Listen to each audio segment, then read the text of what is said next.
Hi, folks. This is Mandeep. Today is Sunday, January the 6th, and I'm going to do a quick tutorial.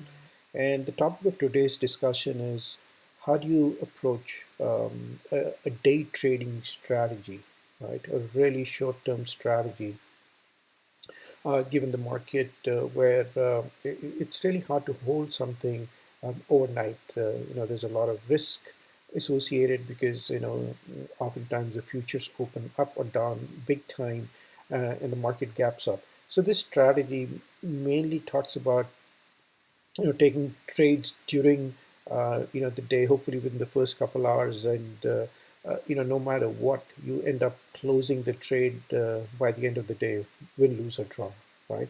And clearly we can use some strategies to put the probability in our favor. So one of the first things that I like to look at is what is the overall market condition, right? Clearly you can look at the major indices, right? Dow Jones and how the SPX is doing and how the Russell is doing, etc. And the other thing I actually like to look at is what the overall market breadth is, right? So as you can see, even Friday was um, just a fabulous day, and I've rarely seen days like that when you get a breadth where it's 20 to 1, right, for the NYSE. What that means is for every one stock that's down, 20 are up. And on the NASDAQ, you can see it was 12 to 1. So that's really an example of a market that is trending. Now, if you were in the market and trading on last Thursday when the market was down about 600, 700 points, one of the things that I noticed is even though the actual uh, numbers were highly negative, but when I looked at the overall market breadth, it wasn't that bad. So for every one stock that was up, maybe two or three were down. So the ratio in general was 3 to 1 negative, which isn't too bad actually. So at least that told me there's no mass selling that's actually going on. And it seemed that it was concentrated within certain stocks. And that was obviously the result of Apple's pre-announcement. So what I like to do is, once I've identified what the overall market conditions are, it's either negative or positive, then I start to look at um, the various sectors in terms of how they are performing. So again, Friday was a little bit of an anomaly because everything ended up doing well, and I'll definitely do some more videos during this week when the market's a little bit sort of more neutral, right? And that'll give us sort of a good way to approach the market. But one thing I do is I look at various sectors and I sort them out by percentage change, and this percentage change is just like 1 day percentage change, right? So you can see XME, which is the index for the the metals mining, etc. And that was on top, right? So that's one thing you look at. And then as you drill down, the other things that you see is you had the biotechs that were doing good, the internet index was doing well, the gambling index was doing well, IBB was doing well. And so this is one trade that I ended up taking. And so this is not something that I'm talking in hindsight, but this is an actual trade that I posted in my room, which is stocktwits.com/r/mbhullar.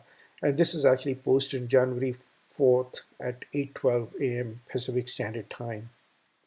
And the reason I ended up taking this trade was mainly because of the fact that when I was looking at the indices, right, it was pretty obvious that there was a lot of interest in the big cap pharmaceutical stocks. There was interest in just about everything on Friday. So this is the reason I ended up taking this trade was based on this signal that I have. It's called the at the MSB underscore ultimate trading signal that I've developed over the last few years. Now, one of the issues is when you look at individual indicators out in the market. First of all, they you can't look at them in isolation. You can't look at like one indicator and say, well, that's my favorite indicator, that's what I'm going to end up using. What I do is I look at multiple indicators, and one of the other things I do is I also end up, scoring them, right? I have a scoring mechanism, and I'll show that to you in a minute. Now, the other thing I do is any particular indicator that I have, I prefer to look at that on multiple time frames, right? So you always want to have time continuity in your favor. Now, currently we're looking at the 15-minute chart, and this is a depiction of the Ichimoku Cloud, right? So in this case, you see the Ichimoku Cloud has four different time frames: the 15, the 30, the hour, and the day, right? So I want to see the Ichimoku Cloud to be up at least on, like, three time frames. Four is even better, and once you get all four, then you have a line drawn on the top. And this is looking at the MACD, and same thing, we're looking at the MACD on multiple time frames. And here we have something where we're looking at 9-day moving average crossing the 21-day moving average on multiple time frames, right? So when all of these are in your favor, the chances of the trade being successful are extremely high. So as I said, these days, given the market conditions, I predominantly focus on trades that I want to take during the day, but close them at the end of the day. So this is a trade that worked out really well. You took the trade at around 150 and $100.50 and took it off at 102.79. So it was a decent sort of day trade. And as I mentioned, I posted this in real time in my room. So the other thing to do is, once you have figured out which sector is doing well, the other thing you can do is then go back and look at which are some of the companies within that sector that are doing well. So I have a dynamic trading list, and those of you who follow me in the room and have got this indicator from me know that this is a list that is created dynamically each day. And so once you start looking at this list, the first thing I saw was this sort of BHP, which is in the mining space as well, right? So since the sector was doing well, and I had a stock that showed up on this list that also sort of piqued my interest, right? And this had fairly good volume, right?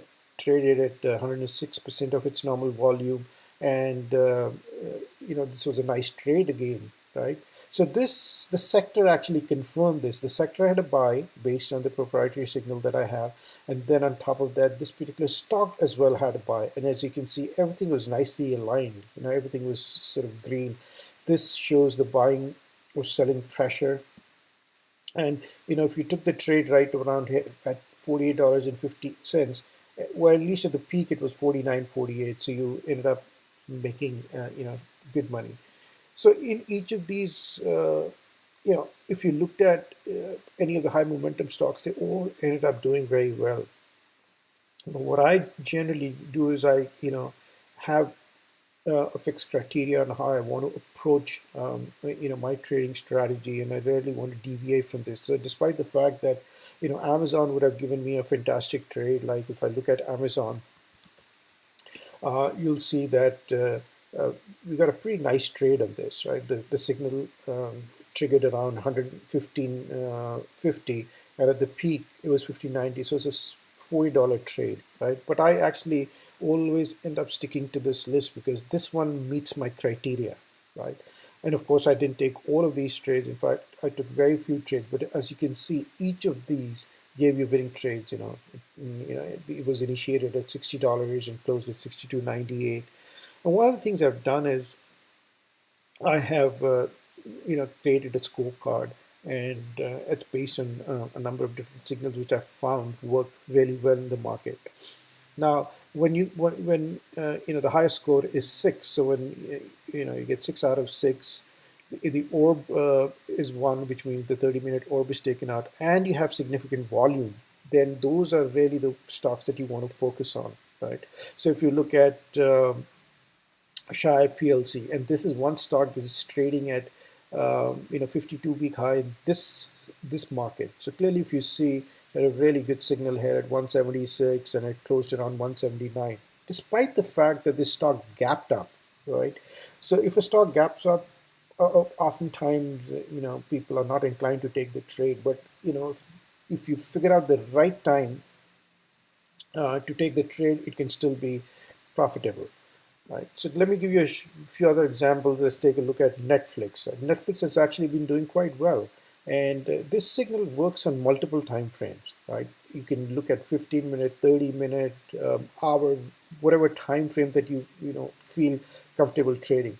Now, this strategy is more predicated on trading on the day. But if I wanted to trade on a little bit more aggressive strategy, what I would do is I would just change this, and instead of day trade, I would go into an aggressive trading strategy, and I'll apply this. So the last signal was triggered at 2:43, right? 1, 2, 3, 4, about 5 days ago, and this signal is still currently in play. So you have a profit of $39.69 if you followed the trade. So there was a signal that didn't work very well, but the good thing about this signal is that when you lose or you're on the wrong side of the trade, it will close the trade very, very quickly, right?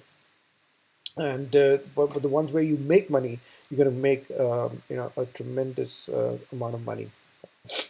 Now we can take a look at a few other examples. In this case, this is AYX, which is again a trade that was initiated on Friday, currently open, with a profit of $1.83. We look at BECN, which is Beacon Roofing Company. It's also open with a profit of 60 cents.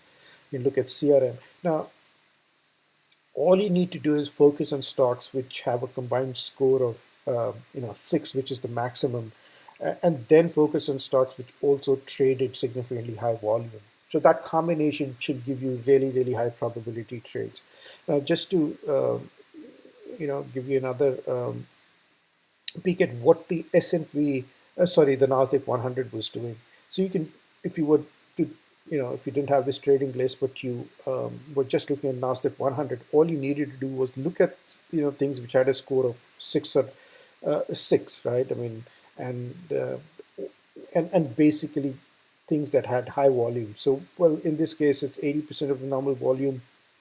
And this is showing you volume at the end of the day, but this figures out the volume as the day trade as day trading is happening. So, for example, in the morning, within the first 15 minutes, I mean, let's say it normally trades like 3 to 4% within the first 15 minutes, and if it's already at 6 to 8%, then it's twice the volume, and it'll color code this in green, right?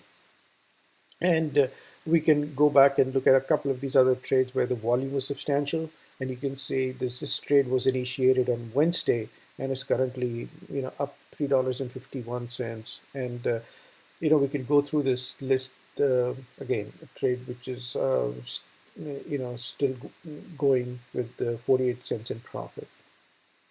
So that in general is one way of approaching. So just to summarize, right, the first thing you want to look at is the overall market conditions. Then, take a look at the sector and see which sector is doing well within during that day. Then focus on the industry, right? So, for example, if you're looking at if technology is doing well, then you want to drill down a little bit more and see are semiconductors doing well, or are internet stocks doing better, or are the software index which is in vogue today, and then try and figure out which stocks within that group have higher volume or have more focus from the institutions. So that way it'll put the probability in your favor. So hopefully this helps, and we'll do some more videos during the middle of the week. And the reason I want to do some more videos is hopefully we'll get a market which is a little bit more neutral during the week, and then I'll be able to show you how this thing, this ultimate trading signal can really help, make big profits, whether you're doing intermediate term trading or day trading. Have a wonderful weekend, and good luck for the coming week.